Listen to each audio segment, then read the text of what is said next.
Samantala, mabilis na investigasyon para sa hustisya ng pamilya ng napaslang na acting manager ng Puerto Princesa Airport.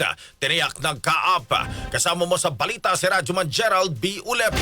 RMN Live Reports.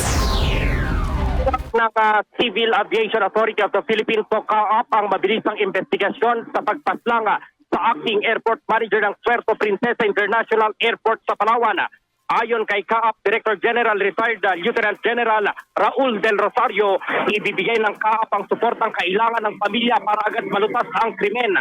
Anya makikipagtulungan sila sa mga otoridad para maresolba ang kaso at mabigyan ng hustisya ang pamilya ng biktima. Binigyang din naman ng mga otoridad na isinasailalim pa rin sa investigasyon ng insidente kaya tinimok nila ang publiko na iwasang gumawa ng mga opinyon at pagpapakalat ng mga hindi beripyadong balita. Samantala, tiniyak ng CAAP sa publiko na nananatiling normal at tuloy-tuloy pa rin itong operasyon ng naturang paliparan. Una rito, base perisyal na investigasyon ng Puerto Princesa Police Office tungo sa ng simbahan ng biktima sa barangay San Pedro ng malapitang Barilina ng naka-helmet na gunman sa likuran na isugod pa sa ospital ang biktima pero binawian din ang buhay dahil sa mga tinamong mga tama ng bala sa katawan.